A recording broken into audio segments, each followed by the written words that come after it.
Okay, well, I've been trying to set up this thing to go live for weeks. It is not easy to go live on YouTube and also use a presentation at the same time, like being able to show maps and stuff like this. Link it to a PowerPoint. You have to use another kind of software to go with it. In my case, OBS Studio, and then I find when I'm setting it up to go live, I can't find the the chat section where people put messages and you can answer them when you're going live, which is some of the fun of it. But I honestly can't see where that is, where I can answer anyone's questions. Anyway, as a kind of experiment, I shall continue. So I can't see how many people are watching. I can't see any comments that are made. I'm sorry, I can't reply to them. I thought I knew how to. I've been trying for weeks to sort this out. And that's what happens when you become a very old man like me. You don't understand technology. But I'd like to see if this works anyway. I don't know if you can see this cursor wandering around. Hope you can, on account of the fact that I'll need it to point things out on the maps. But let's just see how it goes. The reason I'm doing this is because I've been putting quite a bit up about King Arthur recently, to do with the books that I wrote, King Arthur, The True Story, and The Lost Tomb of King Arthur. And a lot of people really liked it. Some people think it's mental on account of the fact they say that Arthur didn't exist. So how can you say anything about King Arthur like this might be where he was buried, this might have been his historical Camelot, if he was just a fictional character? Well, this little experimental session here now is just to explain why I think that King Arthur was an historical character. The historical evidence that suggests he really did live, although maybe not as we would imagine in the kind of romantic sense. Now, first of all, before I start anything else and just run all this by you, let me just show you a map, and I hope that all this works, because otherwise you're just going to see me talking about a map which isn't there at all. So hope this PowerPoint thing works. Just to explain, for those who don't live in the British Isles, what the British Isles actually is, for viewers in America and so on. Now, this particular map here, England, Wales, Scotland, Northern Ireland and Ireland. Now, people say, what is Britain? What's the British Isles and what's Great Britain? Well, Britain is England and Wales. They were the parts of the country of the whole lot is the British Isles. England and Wales is what the Romans called Britain. That's the bit that they invaded almost 2,000 years ago. Scotland, they didn't invade. It was too mountainous. The guys up there were too tough. They couldn't take them. So Scotland, when Scotland joined the rest of Britain in the early 1700s, it became Great Britain. And Northern Ireland, which is still part of this whole political setup, is called Northern Ireland plus Great Britain is the United Kingdom of Britain and Ireland, Britain, Scotland and Ireland. Now, the period we're going to be talking about, which occurred 1500 years ago, England didn't exist as a country. That was named after the Anglo-Saxons who invaded at the period we're going to be talking about. All of what's now Wales and England was Britain. And the people who lived here were the Britons, and they were eventually pushed by the Anglo-Saxons during a series of wars into what is now Wales, and what were once the Britons became known as the Welsh to the English. So that's what Wales is. So the Welsh are basically the original Britons. So if people say, well, hold on a minute, you've got Arthur fighting in parts of England, we always thought Arthur was Welsh. Yes, he was. He was a Briton. He was Welsh, but after his time, a lot of the Britons got pushed to the west of England, particularly into Wales. So yes, he was Welsh. He was a Briton. That also meant all of England at the time we're going to be talking about. Okay, having got that out the way, let's go to the next map here. Okay, now that is the idea of Arthur that many people have. The character, the man in shining armour with his knights, jousting knights who lived in big Gothic castles. Well, the truth is that that is the King Arthur of the romances of the Middle Ages. Now, many people say, well, the Middle Ages begins when the Romans left Britain in the early 400s and lasts right up until the Renaissance in the mid 1400s. But most people think of the Middle Ages or the medieval period as kind of after 1066 when the Normans came to Britain. So it won't get too complicated, I'm going to refer to the period after the Romans left as either the post-Roman period or the Dark Ages. Dark because it is dark in as much as very few records survive from that period, and then the Middle Ages and the medieval period as from 1066 until mid 1400s. So, okay, the Arthur that we know and love in the films and the TV shows and everything else is a character who is a knight in armour and he lives in a big Gothic castle. This is the Arthur of romantic fiction that was written during the Middle Ages, from the mid 1100s onwards, right the way through until around about 1450-60, when the really big Arthurian romances were written, like Thomas Malory's Le Morte d'Arthur, which is the one that's portrayed in the film Excalibur, which was pretty amazing. John Boorman film Excalibur, pretty amazing film. But in that, everybody's wearing armour and living in big Gothic castles. Well, the Arthur that's portrayed in these medieval romances didn't look, well, it is basically said to have lived around 1500 years ago, somewhere around 500 AD, late 400s, early 500s, that kind of era. Now, when we actually, if I can manage to change this, there we go. At that point, this is what Arthur would have looked like if he existed. It was a time after the Romans had left. Britain had fallen into a state of anarchy and chaos in many places. Defences weren't huge Gothic castles, weren't built for many centuries later. They were earthen embankments with wooden stockades around the top, like you can see in the background of that picture. And the armour would have been sort of like late Roman armour, and that's what the Arthur might have looked like if he existed at that time. Now, this picture was prepared for me by Dan Shadrake, who is one of the leading experts on arms and armour of the period we're talking about. He is the leader of a group called Britannia, who reenact battles of that period and recreate authentic armour of that time. So if anyone should know, he should. So why, you may ask, is the Arthur that we so know and love, wrong way, that way, yeah, why does he look like that? Well, during the Middle Ages, when these romances of Arthur were written, the people at the time had no idea what Romans looked like, let alone in the what people looked like in the post-Roman period or how they lived. So they portrayed warriors and they portrayed the action in a setting they were familiar with, in a medieval setting.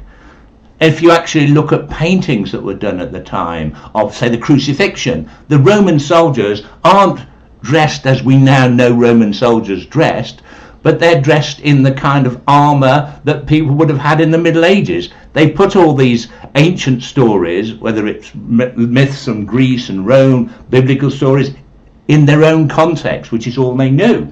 So that's why Arthur is portrayed like that. And many of these tales that were written during the Middle Ages were all about Arthur, have him rescuing, and him and his knights rescuing damsels in distress. You have them fighting dragons. You have all sorts of mystery and magic going on. Now, the Arthur that I'm trying to look for now, that we'll go through what the evidence for that is for his possible existence, we're not looking for the Arthur who fought dragons and rescued damsels in distress. We're looking for somebody who may have been behind the story of a man who united Britain about 1500 years ago to, at least for a time, halt the invasion of the country. Now, let's go on to, yeah, it's working. Okay, here's a map of Britain as it was at the time.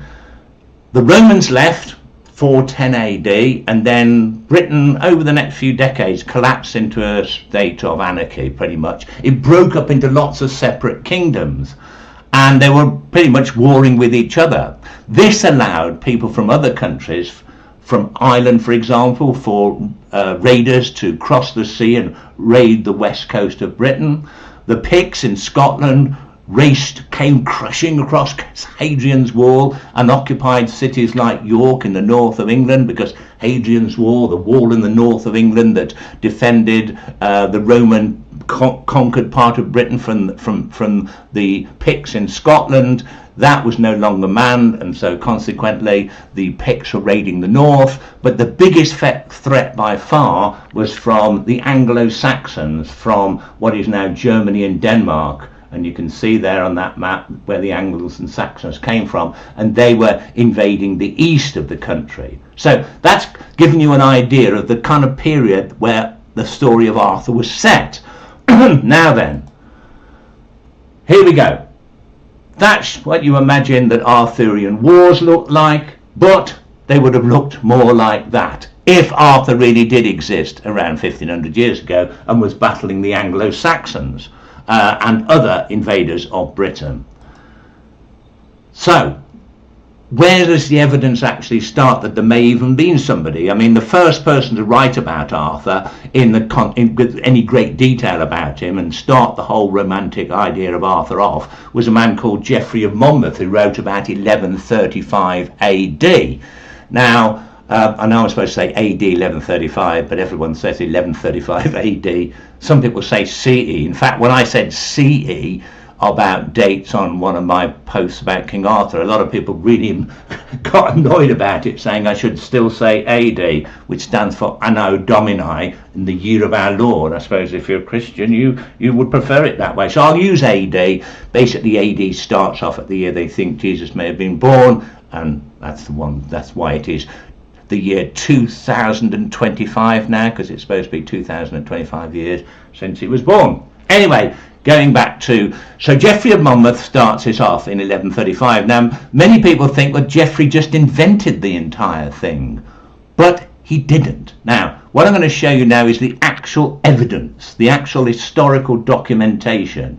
This here was written 10 years before Geoffrey of Monmouth wrote his first account of Arthur. This was a book written by a man called William of Malmesbury. It was called The Acts of the Kings of the English, or The Acts of the English Kings. And whereas Geoffrey of Monmouth is thought by many historians to be something of a, he used as much fiction, as much myth and legend in his accounts as he did from, solid historical documentation. But the man who was considered one of the greatest historians of that period of the 12th century, the greatest English historian of the time, was a man called William of Malmesbury, and his work is really considered to be pretty accurate by modern historians. Now, this is his work, The Acts of the Kings of the English, and this is it in Latin, and there it is with the with the English translation. Now, I hope you can't see this cursor going across it. If you can't, you'll see about 1, 2, 3, 4, 5 lines down on the right hand side. It says, "This Arthur is the hero of many wild tales amongst the Britons even to this day, but assuredly deserves to be the subject of reliable history rather than of false and dreaming fable." And he goes on about him. In other words, he's referring to a man called Arthur, who Geoffrey of Monmouth later writes about.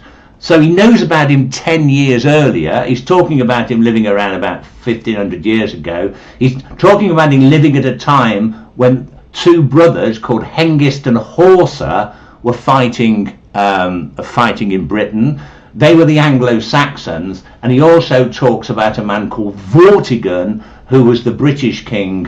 And then you've basically got the fact that sometime after Vortigern, and you've got it says here, the Britons would have collapsed completely had not Vortigern's successor Ambrosius, the sole surviving Roman, kept down the barbarian menace, he means the Saxons, with the outstanding aid of warlike Arthur. That's the warlike, basically means the warrior. He's referring to him more as a warrior than a king. In other words, he's some sort of battle leader. Okay, so he, Geoffrey of Monmouth, this credible historian, does believe there's evidence that King Arthur did exist. And he's writing before Geoffrey of Monmouth. He says the Britons, in other words, he's referring to the Welsh, the people whose ancestors, the people whose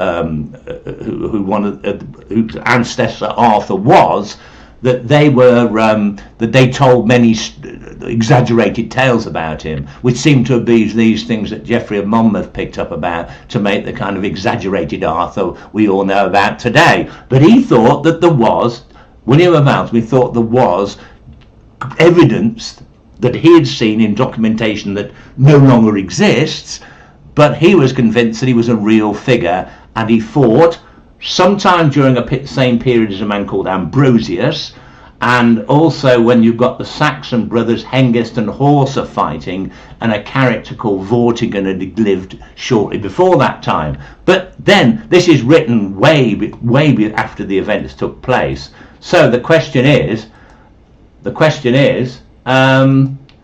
got to go back. Another thing he mentions. Remember, I'm just testing this. I'm not very good at it. Another thing that Geoffrey mentions is that Arthur here, for he was long the mainstay of his failing country. Oh no, you can't see that. See, I'll tell you, I need practice. For he was long the mainstay of his failing country, rousing to battle the broken spirit of his countrymen, and at length at the siege of Mount Badon, relying on the image of our mother, the Virgin Mother, Lord's mother, which he had fastened upon his arms. Basically, what he's saying is he fought on a Christian side against pagan Anglo-Saxons, and somewhere on his armour he had the image of the Virgin Mary, and according to William of Malmesbury, that helped him win. But the fact is, he's telling us that he defeated the Saxons at some point at a place called Mount Badon. Okay, I think that's everything before I need to move on. Right, okay, where are we going next? Something was there, but I can't remember what it was. Anyway, so we've got the Britons, we've got somebody called Vortigern. This is around 1500 years ago. We're trying to home in on an exact period so we can try and find out if there was an Arthur or evidence for him. We've got a character called Vortigern who was followed by somebody called Ambrosius, who was either followed or fought with Ambrosius and wins a battle of Mount Badon. And on the Anglo-Saxon side, we've got a Hengist and a Horsa. So what we're going to do is to keep going, looking further back in time with records to see if there's anything else that mentions any of these people. I mean, were they just myths and legends, like many people think Arthur was? Okay, so going back to this. Here we have the historical sources I've been mentioning. 1136, actually, Geoffrey of Monmouth publishes his History of the Kings of Britain, which starts the whole romantic thing going. 11 years before that, in 1125, we've got William of Malmesbury's Acts of the English Kings, which I've just been talking about. But if we go back way earlier to the year 731, that's centuries earlier, a man called Bede, who lived in, he was a monk in a monastery in the north of England at a place called Jarrow. He wrote the ecclesiastical history of the English people. Okay then, now, does he mention any of these characters? This is his book here. If you want to know where that is, you will find it. The oldest copy is in Corpus Christi College at Cambridge University. And so this is a very old history of England. Here you have, this is it in Latin. You can see the original writing here. Makes it very awkward to read these old manuscripts. They didn't leave gaps hardly at all. This here says duce. I don't know how they'd say it in Latin, but it's like Mussolini was the Duce. How do you say it? Oh, anyway, Duce, which means leader. Ambrosio, that is the leader Ambrosius. That's the character we were talking about before. Now here is everything that Bede says about the period in question. At that time, their general and leader was Ambrosius, also called Aurelianus. He was of Roman origin and a man of courage and moderation. In his time, the Britons recovered heart and strength, and he exhorted them to fight and promised victory. And by God's help in the fight, they did win the victory. This is the Britons over the Anglo-Saxons who were invading the whole country. And then from that time, now the Britons, now again the Saxons were victors. In other words, sometimes the fight went one way and sometimes it went the other way, till the year in which Mount Badon was beset. There they made a great carnage of the Angles. So the Anglo-Saxons were beaten at a place called Mount Badon. Or Badon. I mean, the people say it in a different way. I kind of crossed between the two. But at Mount Badon, you've got mentioned there, which we've already had mentioned before by William of Malmesbury, and we've got Ambrosius mentioned. And this, remember, was written years before William of Malmesbury wrote 731. So it does suggest, okay, it's talking about a couple of hundred years earlier, but it certainly seems that Ambrosius was real. He led the Britons at a time when they had victories over the Saxons, and there was an important battle at a place called Badon. Okay. Again, we find in Bede's book, he says, then it seemed best to all and to their king Vortigern by name to invite and call the Saxons from parts beyond the seas. This is trying to explain how the whole thing started. In other words, the king called Vortigern, who, remember, according to William of Malmesbury, ruled before Ambrosius, Vortigern invited the Anglo-Saxons into Britain. They were led at first by these two brothers we mentioned, Hengist and Horsa. They came to Britain and to fight as mercenaries to try and fight off the Irish raiders and the Picts of the north. But before long, so many of them came that they actually rebelled against the English, against the Britons, and started to set up their own kingdoms in the east of the country. And this is where, when Vortigern dies, Ambrosius takes over and he tries to get this land back. And we have a time here as well. The year, it was 449. It was the year 449 years after our Lord's incarnation, the year 449. At that time, the Angles and Saxons were called in by the aforesaid king, Vortigern, and arrived in Britain in 3 great ships. That was the very first of them.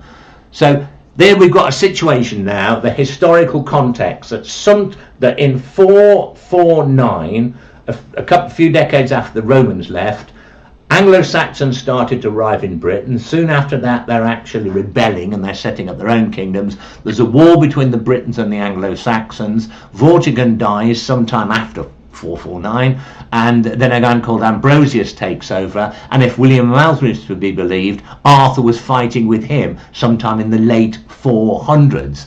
And they're there at the time of Mount Badon. Now, it's difficult to tell from what we've heard so far who was leading at Mount Badon, but William of Malmesbury seems to think it was Arthur.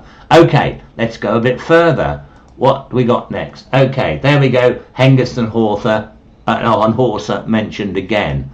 Okay, so we've got 449 Vortigern. Hold on. I haven't swapped back to this. I tell you, I don't think I will be doing this again. It's too complicated.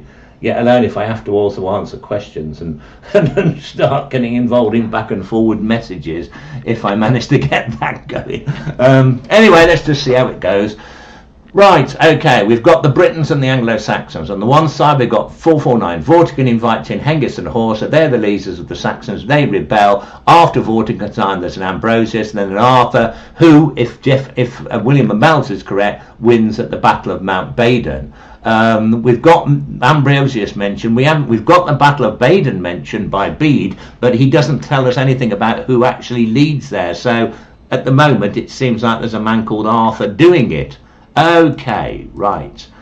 There we go.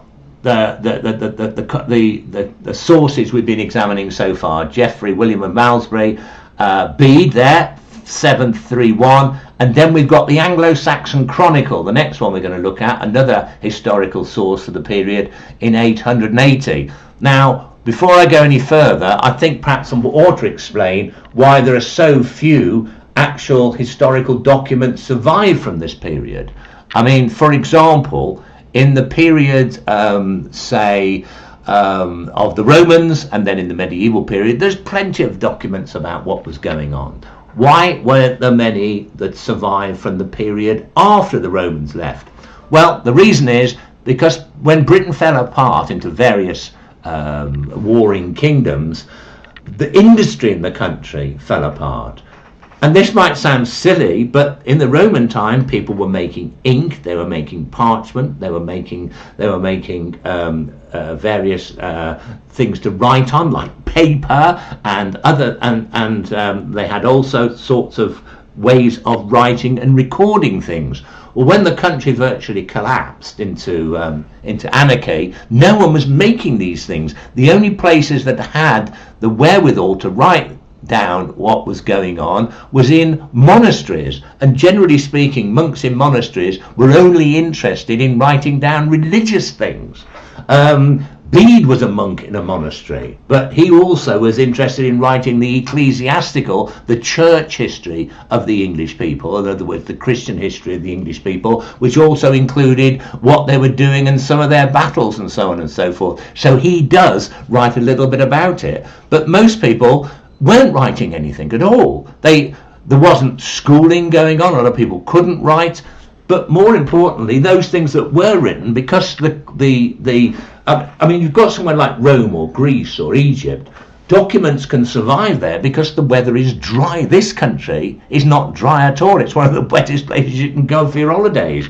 Anyone who's been to England and Britain knows it's rain, rain, rain. In such kind of damp circumstances, these records don't survive. So for these and other reasons, very few documents survive from what we call the dark, certainly the early Dark Ages, from around 450 AD up until, say, 800 or 900. There's nothing. Up to 1000, really, there's nothing. And in fact, the particular documents I'll show you now, what we're talking about now, are some of the only ones that do. There are obviously a few other things like genealogies, family trees of various princes and kings, and a few and religious documents. But these, what I'm showing you now, about the only histories that survive from Britain, the actual documents covering British history from the Dark Ages.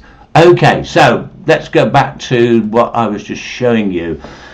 Okay, so you've got Geoffrey of Monmouth, and then you've got William of Malmesbury, Bede, I was just talking about, and the Anglo-Saxon Chronicle. Now that was written around, or compiled by around 880. It carried on being compiled after that, but it was first compiled on behalf of Alfred the Great, one of the English kings who had a lot of success in defeating the Anglos. He was an Anglo-Saxon. He had a lot of success defeating the invading Vikings. And he commissioned this, and it was probably written in what's now Winchester in the south of England. Okay, so we now go on to the Anglo-Saxon Chronicle, telling the Anglo-Saxon side of the story. What do we get from them? Okay, there's a page from the Anglo-Saxon Chronicle. I believe the oldest copy of this is also, I've got notes here about where these most ancient copies of things are. The earliest copy of the Anglo-Saxon Chronicle is at Corpus Christi College again, at Cambridge University. MS 173, if you ever want to look it up. Okay, back to, there it is. Now, what we have here is basically just a whole list of dates where they didn't know what went on, because this is compiled a few hundred years later than the period we're talking about. So they put dates and just a few lines about what they knew happened, and these records that were put together around 880 were compiled from much earlier monastic records and what they could find throughout England. As the Anglo-Saxon Chronicle gets closer to the period that it was written, then you get far more detail. But in this early period, there isn't quite so much. But what does it tell us about the period that Arthur seems to have existed, or at least William of Malmesbury thinks he did? Okay, that's, by the way, I think you'll find this interesting. That is the Anglo-Saxon Chronicle covering the period we're interested in, written in Old English. This is Anglo-Saxon. It's basically these people from Germany and Denmark, and it was a kind of combination of their languages. And look at it. It doesn't say. People say, "Oh, in Shakespeare's there they spoke Old English, ye Old English." Shakespeare is modern English. It sounds a bit different to today. Old English, you can hardly understand it. Her hengist and horse. Look at the and there. It's just like a number 7. You can probably not tell anything what that says. In fact, here's your translation. This year, Hengist and Horsa fought with Vortigern. That's Vortigern we were talking about. So we've got a date here, 455, for when Hengist and Horsa were fighting against Vortigern. So we know Vortigern was still alive in 455. So if we want to get a date for when Ambrosius was fighting, it's got to be some point after this.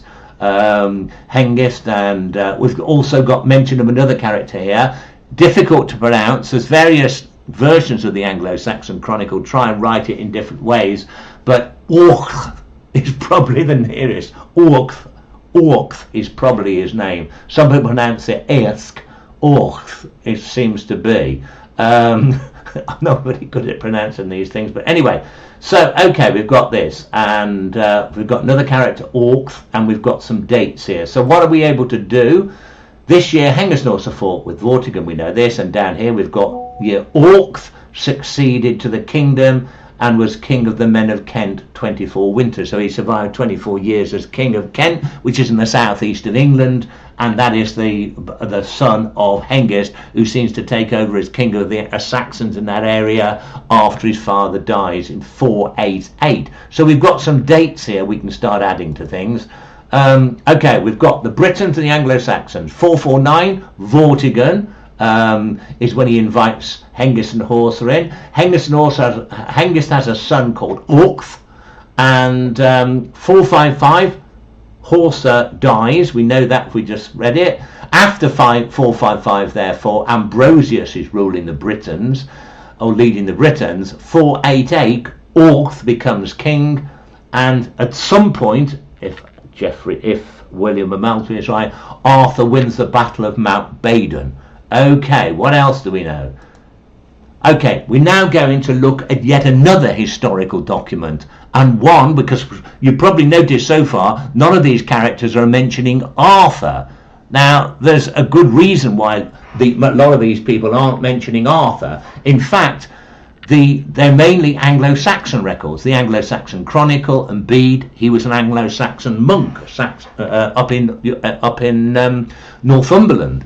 So, what do we know about these people? Well, mainly they were recording the heroic deeds of their own ancestors. When the other side won, they didn't really say much about them, or they left them out entirely. I mean, Ambrosius is mentioned in passing because they can't really not mention him because he's quite active. They mention Vortigern, again because he invited them in. They can't really not mention him. But there's a load of other historical British characters that are known to have existed at that time. They don't mention. They just mention the successes and the victories of the Anglo-Saxons.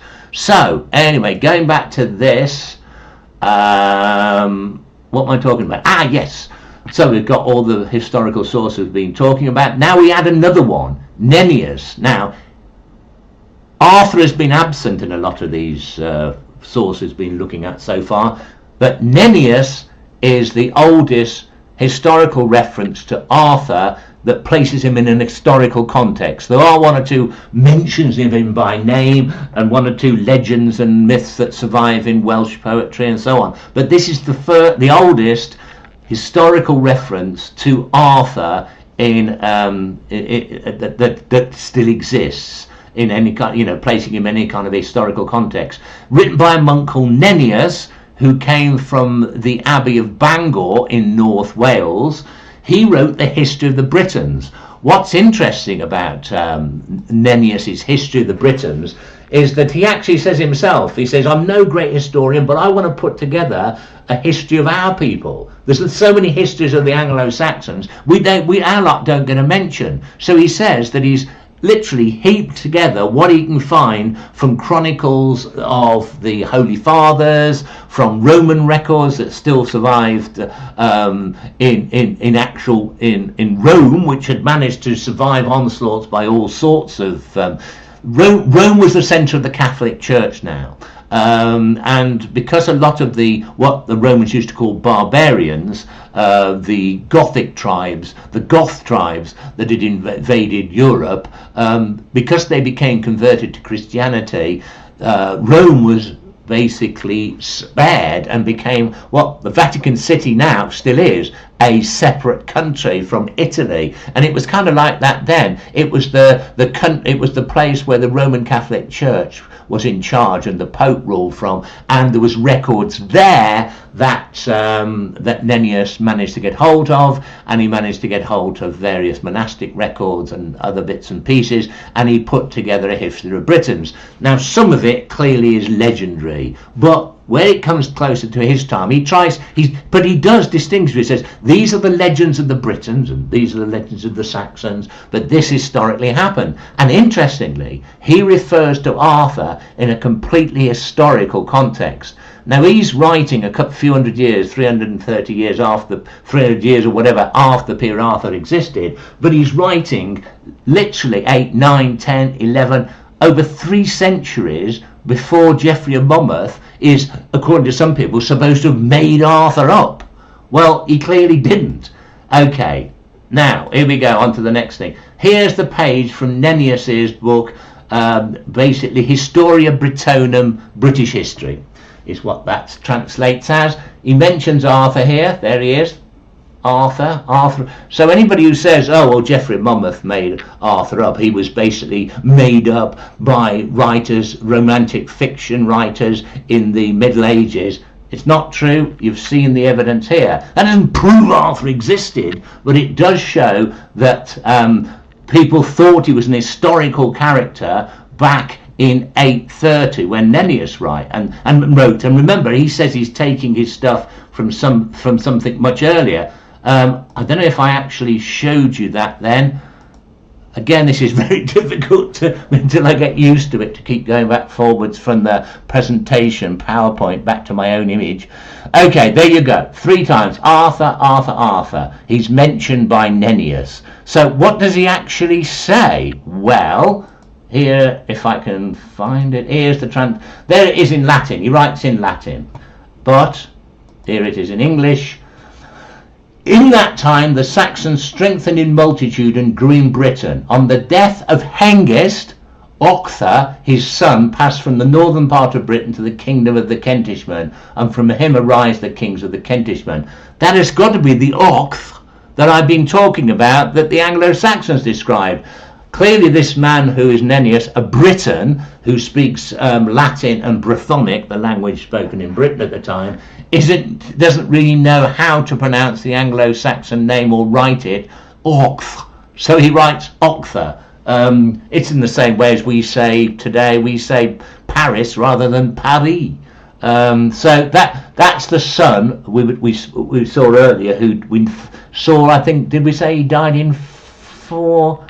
He took over the kingdom in 488. Yeah, I'll go back. Yeah, so there is him. So we know that we've got Hengist dying, Octha taking over in 488. We know that from the Anglo-Saxon Chronicle.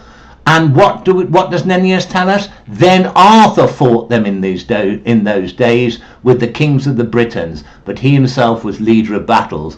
It sounds a bit complicated, but basically he's saying Arthur led the Britons at the time that Octha took over from Hengist as king of the Saxons. So if we go here, we can see that we've got Vortigern here and all that lot, and then we've got Horsa dying, Ambrosius taking over 455, 488, Arthur leads the Britons when Octh becomes king.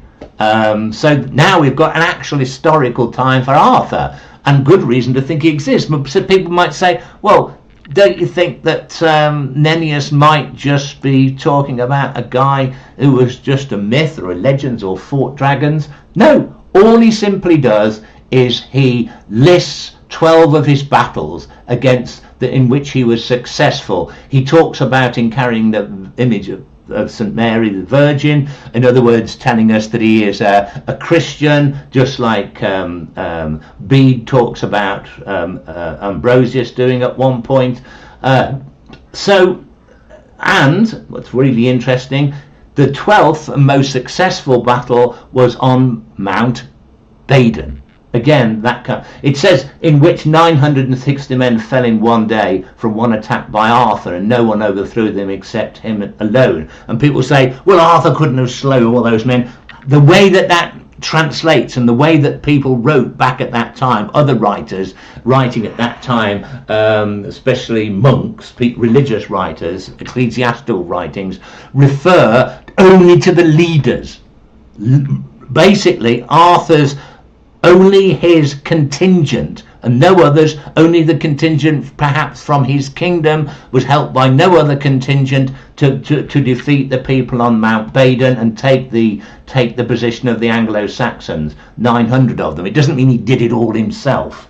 Anyway, so this is simply there's nothing there about Arthur fighting dragons, there's nothing about damsels in distress. He's simply being referred to as a warrior fighting the Anglo-Saxons in an historical context and in an historical period. Now we know when it was. So, okay, what else do we know? Okay, let us go back closer to the time. Now, what we're going to see next is the evidence of a monk called Gildas. Now, Gildas came from a monastery in East Wales, a place called St David's, which is still a cathedral city now in southeast Wales, in Pembrokeshire, or do they call it Dyfed now? Anyway, what used to be Pembrokeshire, Dyfed, and it used to be the Kingdom of Dyfed. I'm probably pronouncing it wrong, but Gildas came from a monastery there. He was a monk. Now he wrote,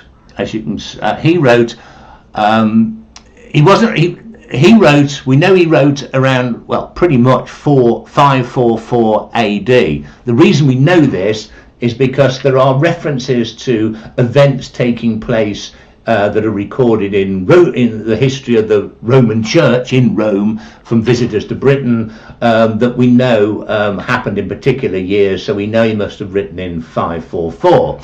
Okay, now he's writing close to the period that Arthur and Ambrosius and all these people actually had lived, and it's the only complete real kind of, well, it's not a complete history, but it's the only historical document rather than just a few dates and brief notations that exist from anything around that period. Now, Gildas isn't writing a history. He is a British monk, and he is writing, he blames the various kingdoms in Britain for quarrelling and fighting amongst themselves, and therefore allowing the Anglo-Saxons superiority so that they can take over half of what now is England. They hadn't taken over the whole of what's now England back then, but they'd taken over a good portion of it by the time he was writing, and he is having a tirade against the various leaders, kings of the various kingdoms of Britain that had allowed the Saxons to win because they were fighting amongst themselves at a period after the period when Ambrosius and Arthur seem to have been beating them. So, okay, in this context we can't exactly say for sure what he means very often. He talks about a lot of people during the period he was alive, and if you look at some of my later videos, if I do any more of these, I'll explain more about them. But he does say something very interesting about the Battle of Badon. Here's Gildas's manuscript, Where would you find it? Okay, let me just have a look.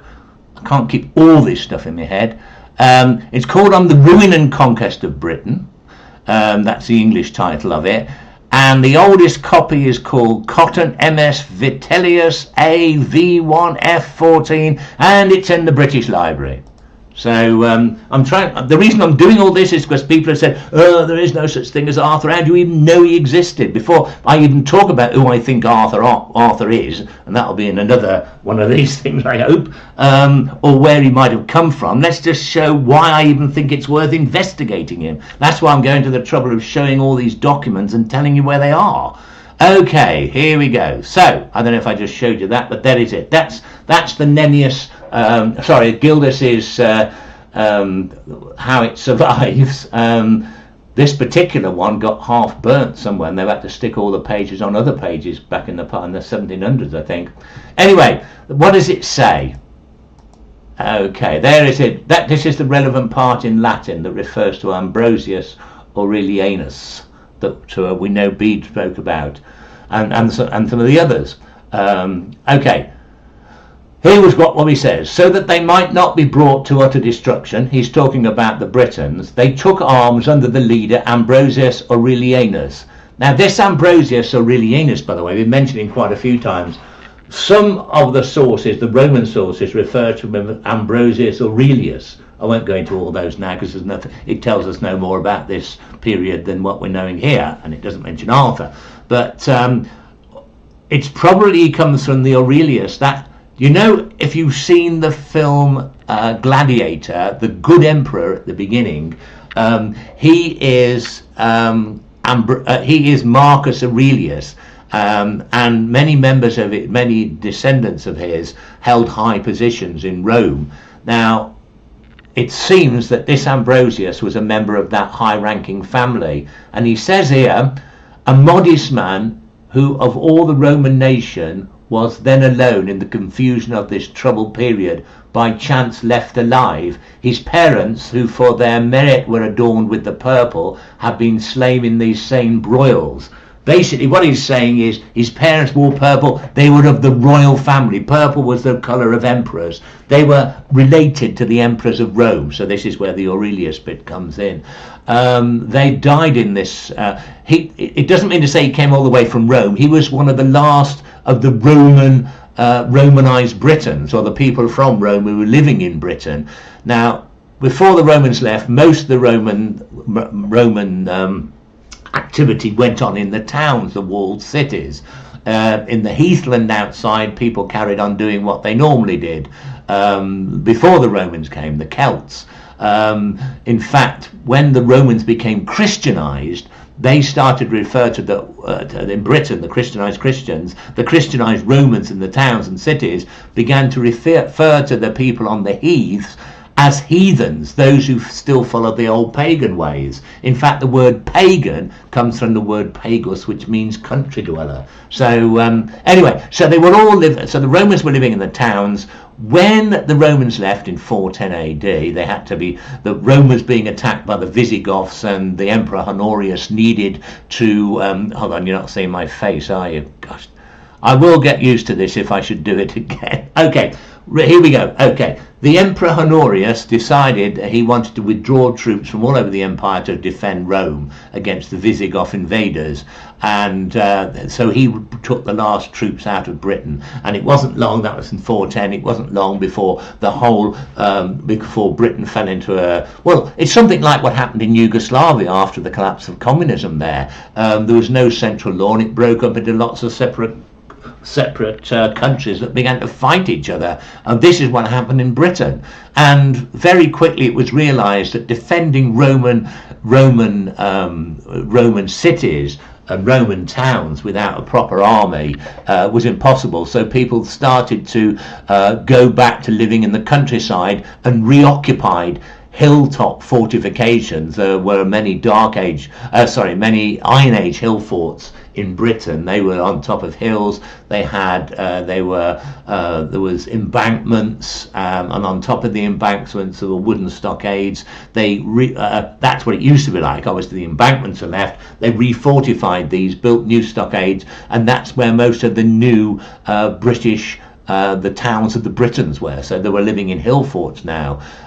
Some of the Roman cities still were occupied and defended in a Roman, and those are still a Roman style of life went on for a number of decades. And I think what Gildas is saying is that by talking about Ambrosius as the last of the Romans, he's probably he probably still commands some sort of fighting force that fights in a Roman way, perhaps Roman soldiers or their descendants who were left behind in Britain at the time when the Roman legions left. So this is the kind of person he's talking about. He's not necessarily talking about a man from Rome.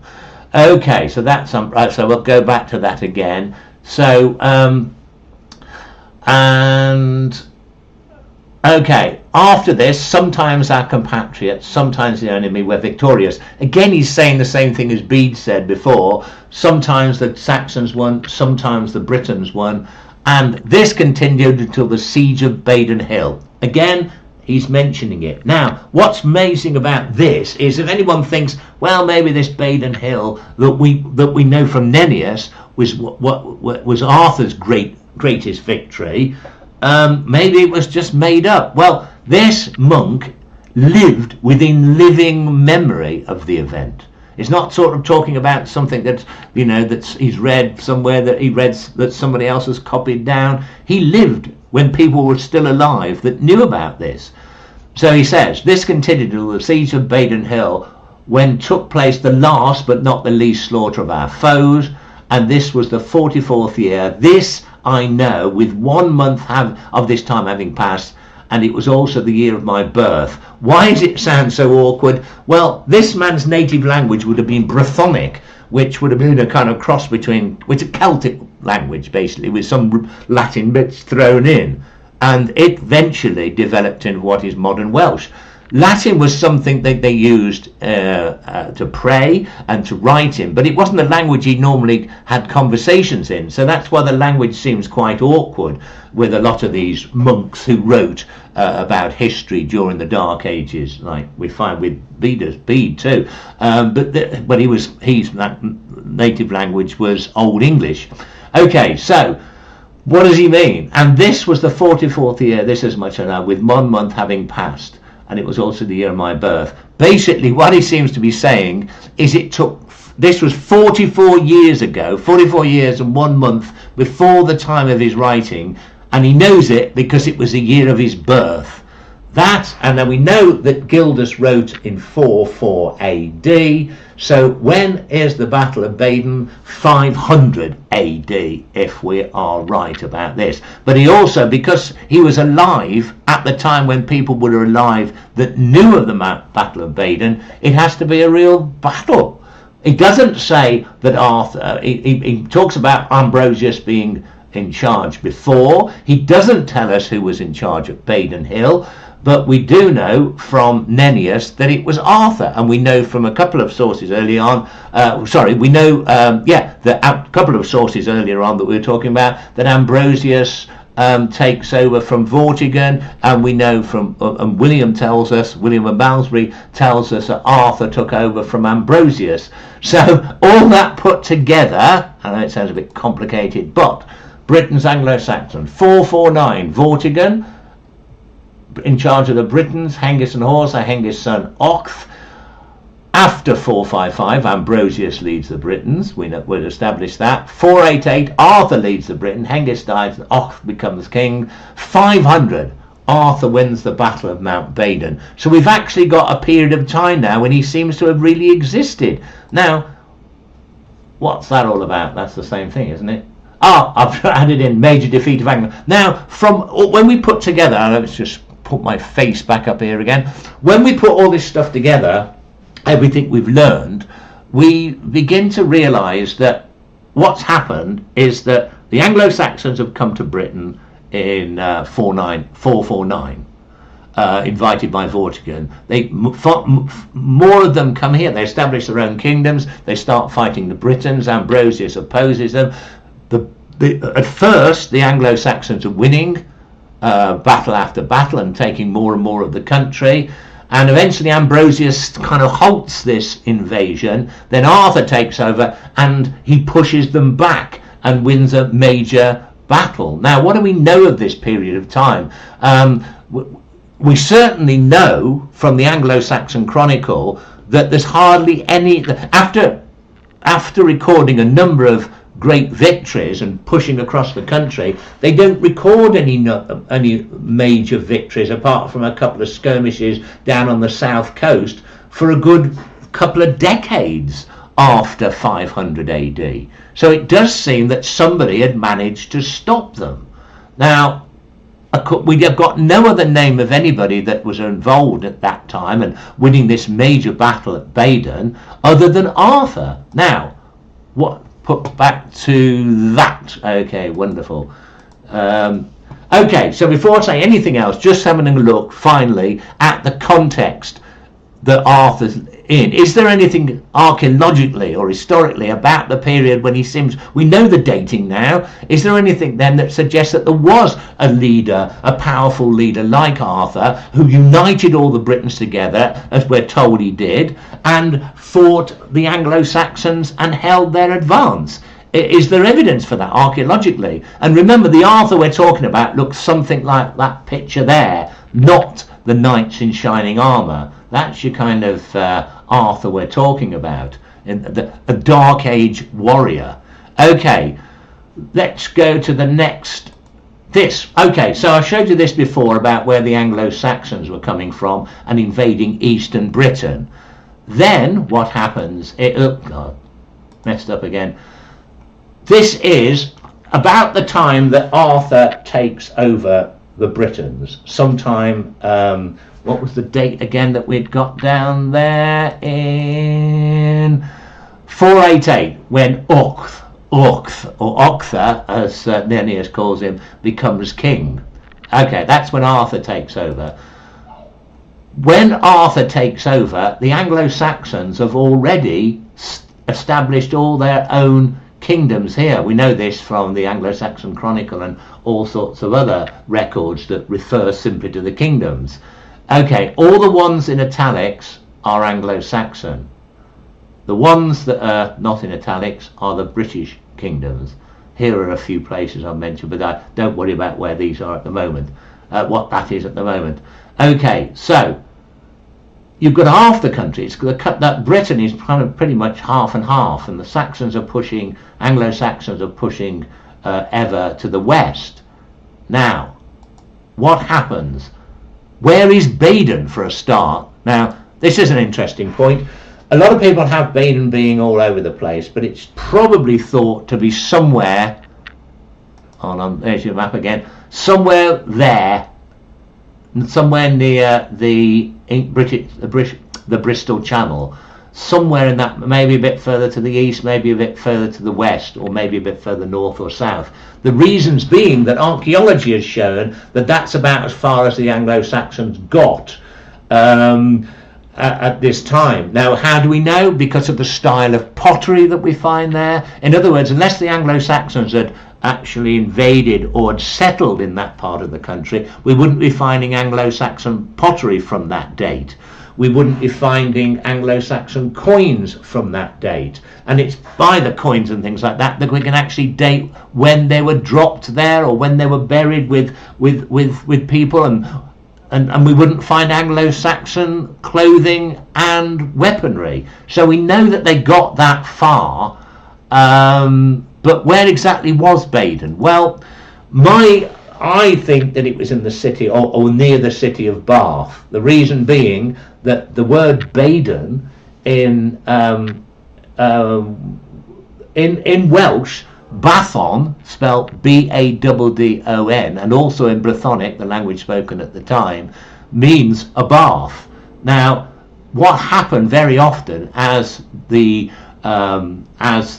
various people started writing Brythonic down, the double D, which in earlier Brythonic and in, modern Welsh is pronounced th, they would put a symbol which was like a Y, which is known as a thorn symbol, which both the Saxons and the Latin writers and people writing in Brythonic used. So it's BA, this symbol, ON, Bathon, or sometimes just use one letter D. So Badon, or Badon, Bathon is probably the city of Bath. It fits in the right kind of area. Can't prove it, but it was certainly somewhere around there. There is in fact a hill overlooking Bath called Salisbury Hill, and Salisbury Hill is actually, that's the hill in the song by Peter Gabriel,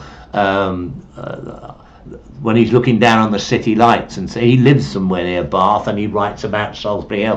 There was a hill fort on top of it that was built before the Romans turned up in the Iron Age, but it was reoccupied at the period that the Battle of Badon was fought, around 500 AD, and new stockades were put around it, and there was definitely fighting that went on there. So it possibly was that the Saxons had got there, they'd taken that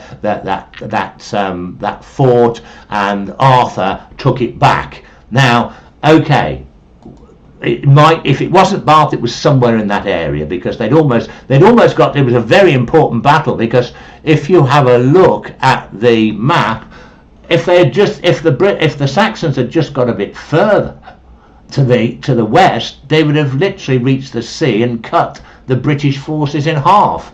I mean, that would have been a massive defeat. But so if somebody stopped them, then that would be very important, hence why Arthur is remembered, I suppose, and why the Battle of Badon is mentioned by all these different people.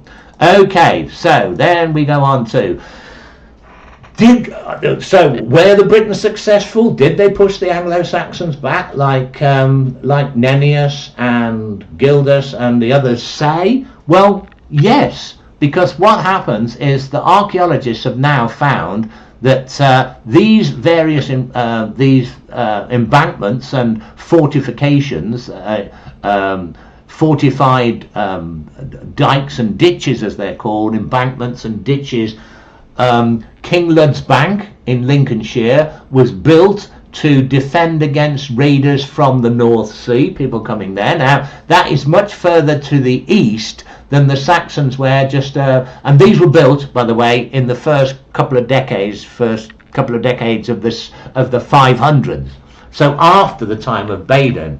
How do they know who built them? How do they know it was the Britons that built them against the Anglo-Saxons and not vice versa? Well, because they have found in the embankments, in the soil, they have found weaponry belonging to the Britons. They have found hobnails, the nails for the boots off the kind of boots that the British had, which were Romanized style boots, and things like that, buckles from Romanized style British armor, and had been found. So they knew it was built by the Britons, and we know the dating because of a whole host of things. Coins found there, if they've got dates on them, then you know pretty much when this was going on.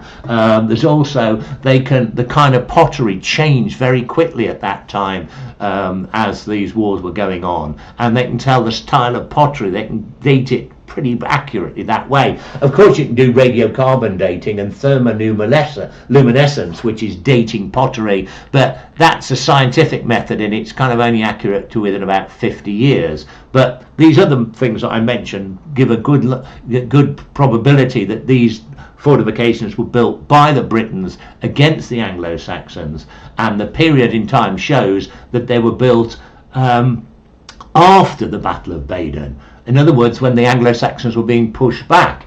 You've got this here, Foss Ditch in Norfolk, built by the Britons for the same purposes. Fleam Dyke in Suffolk, and you've got Grimsdyke. In other words, we see before how far the Anglo-Saxons had reached.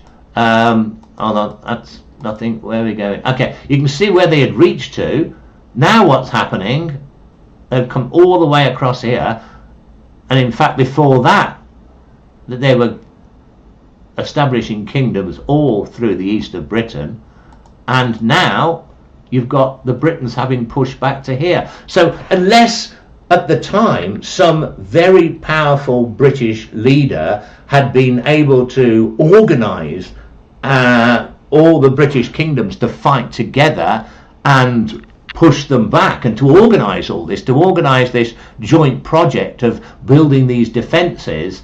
Well, there had to have been somebody that did it, a warrior, a leader of the Britons, and it's after the time of Ambrosius, it's after the time of Vortigern. The only person, we're told about the Battle of Badon by Gildas and others, but they don't tell us who led the Britons at that time, but Nennius tells us it was Arthur.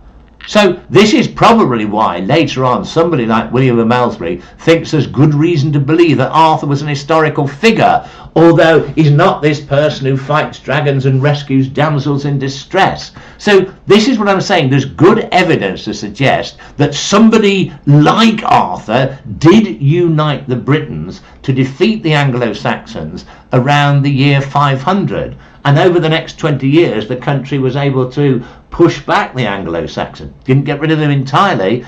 And this person really was the last of the Britons to really succeed against the Saxons, because after about 20 years, the Britons started fighting themselves again. And this is what, remember, that Gildas was moaning about. They started fighting themselves, which allowed the Saxons to start pushing west again. And eventually, by the 600s, they'd pushed the Britons basically into what is now Wales, and started referring to the Britons as the Weller, which means foreigners, basically, from which the English word Welsh comes from. And they pushed them back into Wales, into Cornwall, and into Cumbria in the northwest of England. So Arthur, whoever it was who united the Britons at this time at Mount Badon and before, and then kept them organised afterwards to build these defences and so forth, whoever this person was, this person has to have been a pretty formidable leader, and that's why he would be remembered by the Welsh, in particular the Britons, as a great leader. And it makes sense that all sorts of myths and legends and stories would build up about him. And because no other person's name is associated with that particular success and leadership at Mount Badon, apart from Arthur, who's mentioned by Nennius, well, there's good reason to think that he existed. So my research, when I started to carry it out, was looking for this particular leader, even if his name wasn't Arthur. This idea of this Arthurian kingdom, this great successful British stance against the Anglo-Saxons, has to have been organised by somebody. That's the person I decided to look for historically. And what's interesting is we have another, finally, I'm going to go in a minute, finally we have another document, another manuscript. We've got Gildas there, you see, Bede, Nennius, the Anglo-Saxon Chronicle. We've got 950, a document called the Welsh Annals was compiled. This was a British, they were made by British monks, basically to record ecclesiastical events and one or two battles that are of considerable importance throughout the British history. They were compiled, I think they were also compiled in St. David's.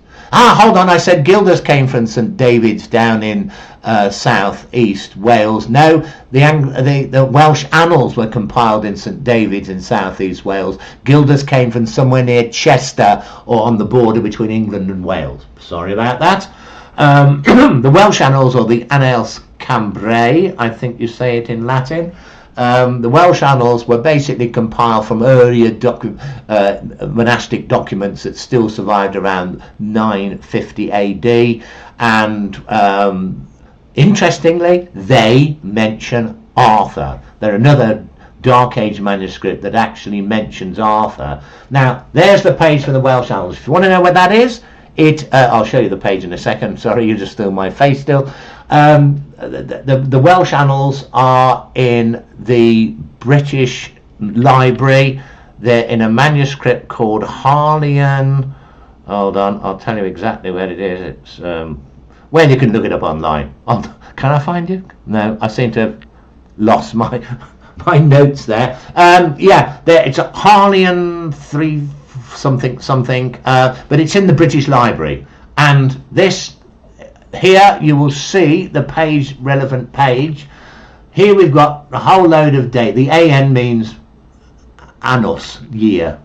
Some of the years haven't even got anything next to them because they didn't even know. Remember, they're writing this a couple of centuries later. They didn't, and then nothing is going on there, so they've left them blank so they can add something if they find something else later. So you've just got a few things here. Arthur, look, he's mentioned twice. Let's have a look what they say about him. Okay, that's what you just saw then. This is it, kind of made more easy to see. The year 1, we haven't got an exact dating here. They just start the year 1 somewhere in the 400s. They don't use at this, for some reason they're not. A lot of people didn't use the AD, Anno Domini system of dating. They just start the dating. Excuse me. They'd start the dating perhaps. People would start dating something at an important event, like when a certain king came on the throne, or a certain pope took over, or a certain religious event took place. And so the Welsh annals don't use the kind of dating that we normally find today, like the AD system, which starts with Jesus' birth at year 1. So okay, going back to it, we have the year 1, which again it's difficult to say exactly when the year 1's supposed to be, because they go later on, there's dates which are out by a few years one way and then the other, so we don't know exactly when it was. We've got on the year 9 Easter altered on the Lord's Day by Pope Leo. St. Bridget is born, St. Patrick goes to the Lord, he dies. Something about Bishop Benignus, I think it suggests he died. Now, year 72, the Battle of Badon, in which Arthur carried the cross of our Lord Jesus for 3 days and 3 nights upon his shoulders, and the Britons were victorious. Again, we've got this Latin phrases about somebody carrying images of the Virgin Mary, or crosses, or images of Christ. That's basically saying, it's not saying literally he went around with a great big cross stuck on his shoulder.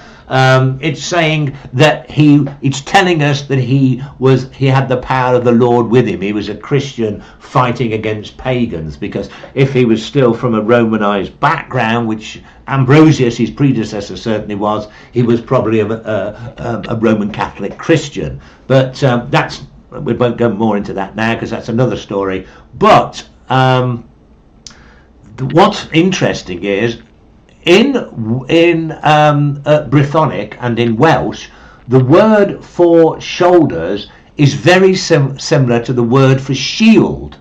So it's thought that maybe somebody who wrote this later on, who didn't speak Brythonic, suddenly thought, oh, he had the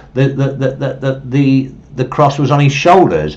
It may have simply meant that he had the cross of the Lord on his emblazoned on his shield. But anyway, you've got the Battle of Badon, they believe happened in the year 72, and then down here, the year 93, the Battle of Camlan, in which Arthur and someone called Medrawt fell, and there was plague in Britain and Ireland. So later on, when Geoffrey of Monmouth eventually writes his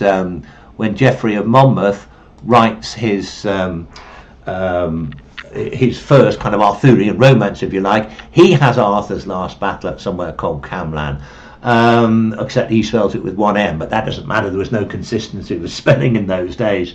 And the character here that's spelt Medrawt could be the person that Geoffrey of Monmouth refers to as Mordred, who was supposed to be Arthur's nephew who rebelled against him. But according to this particular thing, we don't know whether Medrawt is that person, or whether they fought on the same side. The Battle of Camlan, according to Geoffrey of Monmouth, is where Arthur and Mordred both die in the battle. They slay each other, but we can't tell from this if they may have even fought on the same side. But what's the interesting point here is that this just a record of things happening. It's not trying to portray Arthur as fighting dragons or anything. but it is recording the Battle of Badon being 21 years before the Battle of Camlan. So we don't know the exact dating. There's different. If you look online, you'll find all sorts of different datings come from the Welsh annals. But it does seem to suggest there's a 21-year difference between the two. So here we have what the dating when Arthur seems to have existed and what he seems to have done. 449, we've got Vortigern, of course, and when the Saxons arrive after 455, Ambrosius. 488, Arthur leads the Britons. Then we've got Arthur wins the Battle of Badon in 500, and in 521, if we take 21 years later as a possibility, somewhere around 2 decades later, Arthur and Modred fall at the Battle of Camlan. And so remember what I said about the archaeology. It seems to show that for 20 years after Badon, for 20 years after 500 AD, the country is able to hold back the Anglo-Saxons, and then something happens, their unity disappears, they start fighting each other. The Britons, their unity disappears, the various kingdoms start fighting each other, allowing Anglo-Saxon superiority. This fits in with the death of Arthur, according to the Anglo-Saxon Chronicle, according to the Welsh annals. So there we go. There aren't any more pictures to be shown now. That's it. So that is those.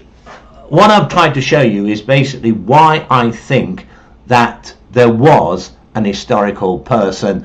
If he wasn't called Arthur, there was a person who united the Britons at exactly the time Arthur is said to have united the Britons, and beat the Anglo-Saxons at exactly the time Arthur is said to have beaten the Anglo-Saxons, and seemed to have been out the picture at exactly the same time that Arthur is said to have died. So yes, I decided to go in search of an historical King Arthur. So that's it. I hope that this has worked. I really wanted to try and go live, but as I say, anyway, I am live, but I wanted to be able to go live. I wanted to be able to schedule it in advance so that people would be notified when it was going to be. I can always notify people on Facebook and so on, but then how do they find where I am broadcasting from? How, what do you call it? How do they actually link into what I'm doing? I don't know how to do that. I tried to schedule it to go live, schedule it in advance on YouTube, but then I don't know how to link when I'm doing this into it. So when you're using this software, this OBS software that allows me to do the PowerPoint presentation at the same time, it really, I need to know a lot of other stuff too before I do one of these again, I think. And as I say, I can't see any questions that people might be. The idea of going live is so that people can type in questions for me and I can see that they're there and answer them. In fact, I don't even know if this has even worked. But anyway, I shall have a look to see what questions people may have put in the comment section and try and answer them. But anyway, there you go. I shall thank you. I don't know how many have watched. If anyone has, thank you very much. Those who, I shall keep this up online and keep it there for and notify people on Facebook that it's here, that can be watched for ad infinitum. Thank you very much, those who watched, and for those who will watch. Now I've got to figure out how to switch this off. Bye for now.